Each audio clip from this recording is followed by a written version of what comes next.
Bonsoir à toutes et à tous et merci de rester fidèles au programme du soir sur New World. Bienvenue dans Regard Croisé, le deuxième numéro de cette semaine. Encore 4 sujets à aborder avec nos invités. Nous parlerons d'abord de la République démocratique du Congo. La CENCO dénonce la condamnation à mort de Joseph Kabila.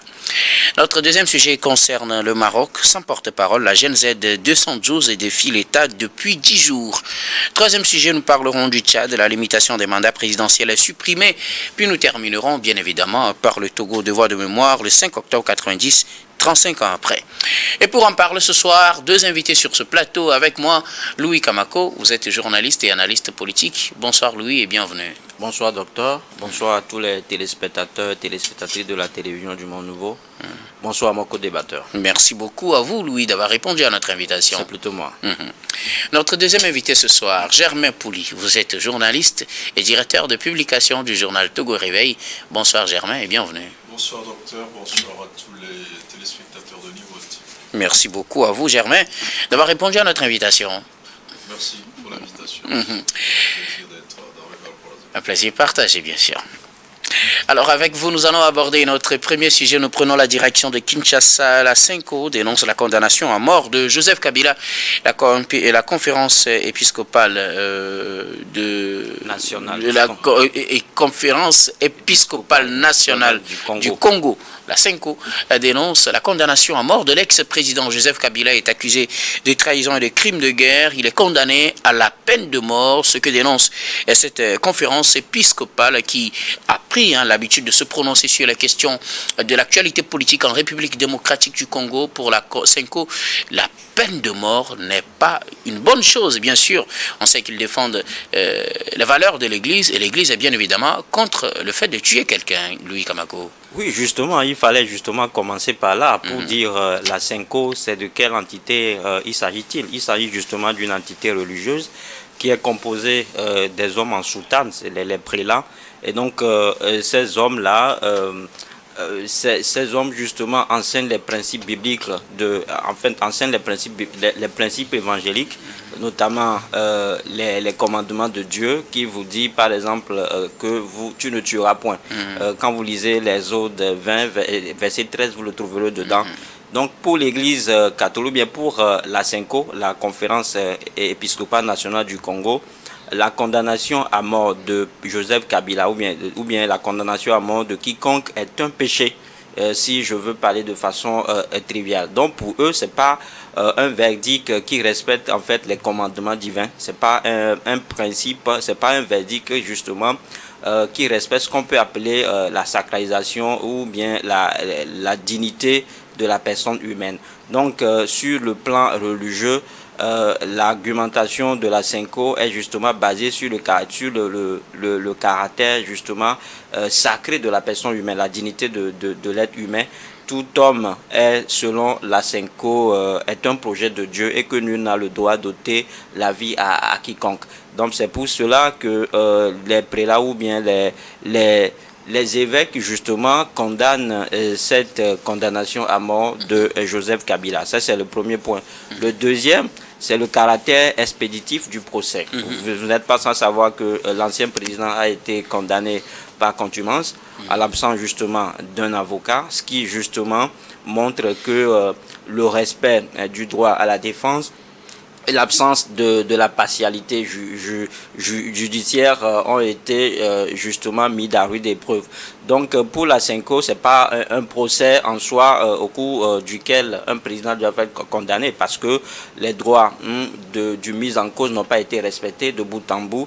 Donc pour eux, c'est un procès expéditif et il va justement condamner ce verdict-là qui, nous le disons, est une condamnation à vie de l'ancien président. Et au-delà de cela, la CENCO met l'accent sur les enjeux ou bien les inconvénients d'un tel verdict.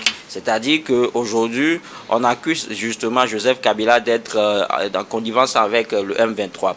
Le M23 qui continue justement pas gagner malheureusement du terrain à l'est du Congo.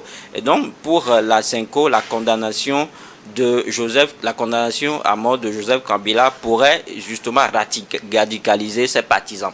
Ça veut dire que les militants du M23 ou bien le groupe rebelle va justement se radicaliser davantage et va vouloir intervenir en revanchard. Et donc pour la Senko, c'est un verdict qui aggrave la situation plus qu'il ne le résout. Donc je crois que de façon ramassée, ce sont des éléments sur lesquels la Senko, la conférence épiscopale nationale du Congo se bat justement pour dénoncer cette condamnation à mort de l'ancien président Joseph Kabila. Merci beaucoup à vous, Louis Kamako. Vous avez touché les 3 points essentiels. D'abord, l'aspect biblique, ou du moins la philosophie de l'Église. Et cela ne marche pas avec la condamnation à mort. Ils ont parlé du caractère expéditif du conflit aussi, et même si ça a été du procès plutôt. Procès, et si, même si le procès s'est bien déroulé, la Senko estime que condamner l'ancien président à mort ne changerait rien. Alors, Germain Pouli, la Senko s'insurge contre ce verdict qu'il qualifie d'expéditif. Ce procès, d'ailleurs, tout le procès est, selon la Senko, expéditif contre l'ancien président qui est condamné aujourd'hui à mort. Pour la Senko, ce n'est pas une bonne chose. Oui, c'est pas une bonne chose selon le chef de l'Église catholique congolaise. La vie est sacrée. Et pour la Senko, donc tous les systèmes judiciaires dans lesquels on condamne la mort et on condamne à mort des prévenus, c'est des communautés qui ont échoué et on ne devrait pas condamner. Sauf que en RDC, le débat est lointain, bien avant même la condamnation de Kabila en 2024. Il y a eu un débat quand le ministre de la Justice a donc introduit la levée du moratoire sur l'application de la peine de mort. C'est une peine qui a cessé d'être appliquée en RDC depuis une vingtaine d'années. Donc il y avait un moratoire et le ministre de la Justice, face à une certaine situation sécuritaire dans le pays, notamment liée à la guerre, liée au grand banditisme, a demandé à ce que ce moratoire-là soit levé. Donc ce qui fait que depuis mars 2024, la peine de mort est pratiquement réactivée en RDC, et à l'époque l'Église catholique à travers la Senko s'était également opposée donc à la levée de cette suspension-là, et donc estimait que le moratoire avait pour objectif d'amener finalement le pays à bannir totalement la peine capitale, alors qu'en levant ce moratoire-là et en rendant applicable cette loi-là et cette condamnation, finalement, on recule selon l'Église. Sauf que, comme je le disais, le débat suscite assez de discussions donc au Congo, et certains estiment, quand on voit la situation de sécurité, quand on voit les trahisons, quand on voit les désertions, quand on assiste aux rébellions et même au grand banditisme urbain avec le cas de Kuluna entre-temps, donc il y a une certaine opinion qui estimait que si on réactivait cette peine de mort, et ça pourrait calmer un peu le jeu, ça permettrait de régler un certain nombre de problèmes. Et donc, c'est pour cela que depuis mars 2024, cette peine a été réactivée, même si dans les faits, les condamnations, en tout cas les exécutions, se font très rares. Et donc, la Senko s'appuie là-dessus. Et maintenant, c'est quand elle demande après un dialogue national inclusif, donc estimant que ce projet est expéditif. C'est vrai que pour juger quelqu'un comme Kabila, il faut l'avoir sous la main, alors qu'il n'est pas là, et donc on l'a jugé par contumace. N'oublions pas que nous sommes également dans un processus de paix au niveau de la RDC, où un accord a été signé à Washington avec les 3 médiateurs que nous connaissons, le médiateur qatari, le médiateur de l'Union africaine, le Togolais Faure Gnassingbé, et puis le médiateur Donald Trump, les États-Unis, qui ont mis les bouchées doubles pour que cet accord-là soit signé. Et c'est dans le sillage de cet accord-là que cette condamnation-là est arrivée. L'Église estime aujourd'hui qu'il faut aller vers un dialogue national inclusif pour régler les problèmes. Donc, une fois encore, je crois que l'Église non seulement s'immisce dans les affaires judiciaires, mais également dans les affaires politiques comme elle en a l'habitude. Et donc là, officiellement, c'est depuis hier, on attend la réaction du gouvernement congolais. Est-ce qu'il va entendre cet appel de la CENCO qui rejoint quand même, quoi qu'on dise, une certaine position au sein de l'opinion congolaise qui est assez divisée face à tout ce qui se passe donc à l'est du pays. Donc quand Kabila, il a été condamné pour trahison, il a été condamné pour sa complicité avec le M23, il a été condamné. Donc, le troisième motif, je crois que c'est pour crime de guerre, donc par rapport aux atrocités qui ont lieu donc dans cette partie de la région. Donc, on en est là, on attend la réaction des officiels congolais et voir si cet appel au dialogue national inclusif sera entendu. Oui, justement, la CENCO appelle à un dialogue national inclusif pour peut-être trouver une issue, mais on sait que ce n'est pas la première fois que la CENCO appelle à ce dialogue. Depuis que la crise a commencé avec les négociations d'Doha, la CENCO s'était engagée également à rapprocher les deux bords. Est-ce que maintenant il y a quelque chose qui a changé, qui puisse faire qu'on accorde de l'importance à la médiation de l'Église au Congo, Louis? Non, rien n'a changé, sauf que la situation qui prévaut ne garantit pas un climat de paix en Est du Congo. C'est-à-dire que la question qui se pose est de savoir est-ce que cette condamnation-là contribue réellement à la paix, ou bien est-ce qu'elle ne renforce pas davantage l'instabilité sociopolitique en Est du Congo. Et comme je le disais tout à l'heure dès ma prise de parole, je disais que cette condamnation va justement radicaliser davantage les partisans du M23. Ils vont justement vouloir revendiquer leur leader. Bon, en fait, si réellement Joseph Kabila est leur leader. Et donc, les expériences ont montré que les crises durables en Est du Congo semblent exiger des solutions politiques plus que des juridictions punitives. Surtout que là-bas, les institutions étatiques, en fait, la confiance en des institutions étatiques semble être érodée.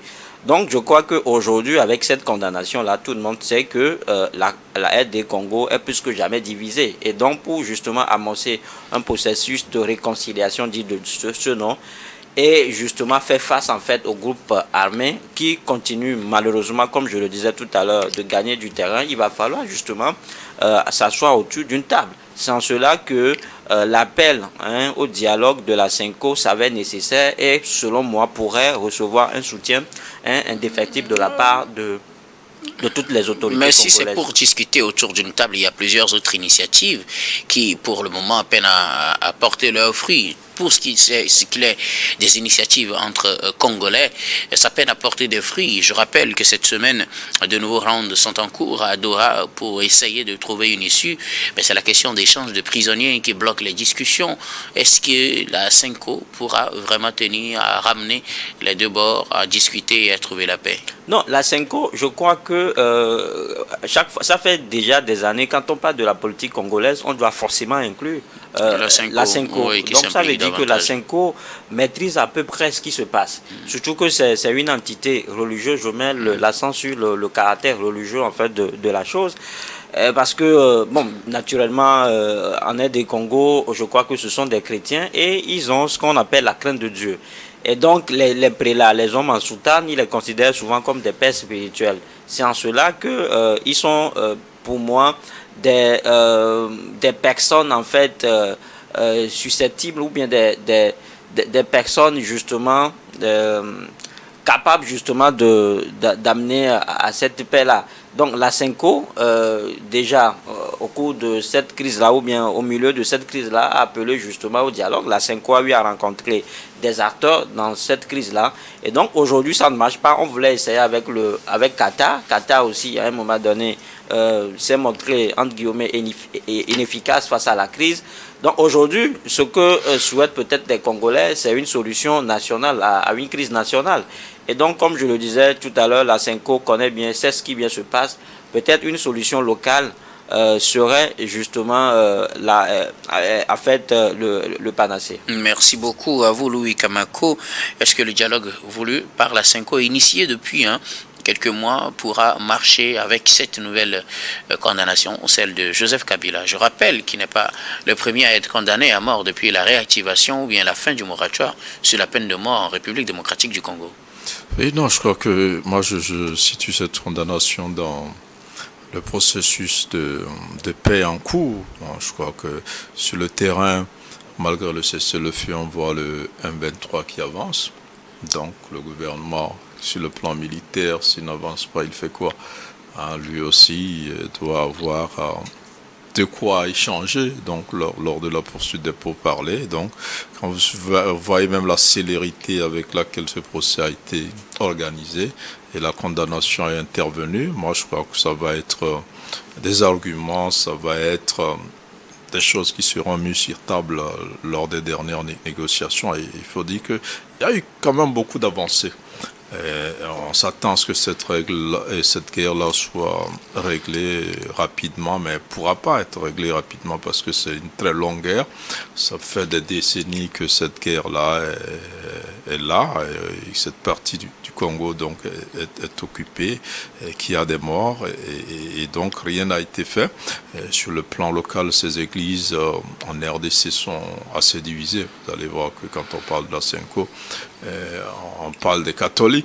Après, il y a des méthodistes, il y a des évangélistes, il y a plein d'églises. En RDC, certains s'amusent même à dire à chaque mètre carré, il y a une église là-bas. Mais c'est dire que il y a des hommes de Dieu, mais qui ne parlent pas forcément le même langage, et par moments, depuis Kabila jusqu'à Tshisekedi, quelquefois les sorties de la Senko sont très critiquées, et donc c'est pour ça que j'attends de voir la réaction. Mais après, je crois que tout ce qui se passe est normal, parce que il y a une guerre qui a lieu à l'est du pays, et il y a un cessez-le-feu qui a été annoncé, qui n'est pas totalement respecté. Il y a des rondes de discussion qui sont en cours, parce qu'il faut aussi que le processus de Qatar qui a lieu entre les groupes armés et le gouvernement congolais aussi trouve un accord après celui qu'il y a eu entre le Rwanda et la RDC donc à Washington. Et donc c'est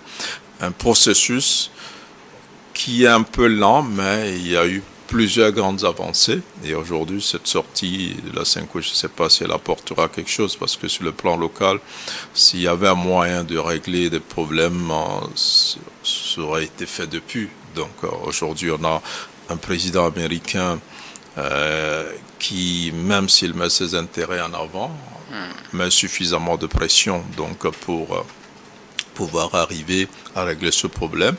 On a un acteur qatari qui obtient plusieurs résultats sur le plan mondial. On l'a vu dernièrement dans la libération des prisonniers entre la Russie et l'Ukraine, qui a beaucoup joué. Et puis on a un médiateur africain, le président togolais, qui semble être bien positionné et qui est en bon terme avec les deux présidents, le président rwandais et le président congolais. Et donc je pense qu'aujourd'hui nous sommes dans une situation qui est beaucoup plus prometteuse, mais cette condamnation, moi je la mets dans la balance des négociations, parce que quand on évolue, après il y a des concessions à faire pour arriver à un accord. Et vous allez voir sur la question des prisonniers, vous l'avez dit, on ne semble pas trouver d'accord. Sur le cessez-le-feu, vous l'avez dit aussi, il n'est pas totalement respecté, et donc cette condamnation, à mon avis, fait partie de tout ce que chaque camp peut vouloir avoir comme argument donc à avancer, ou comme concession à pouvoir accorder au moment des derniers rounds des négociations. Mais je crois que nous sommes en politique. Kabila aussi, qui avait annoncé son retour en RDC à partir de l'Est, savait à quoi il s'exposait, donc en revenant officiellement du côté de la partie occupée par les rebelles. Et donc c'est une question de rapport de force. Nous sommes dans une guerre qui a lieu sur le terrain, mais qui a lieu aussi un peu partout, qui a lieu dans les tribunaux, qui a lieu au sein des partis politiques, qui a lieu dans la société congolaise en général. Merci beaucoup à vous tous pour vos contributions. Nous allons marquer la pause, puis on reviendra tout à l'heure pour la suite de cette émission.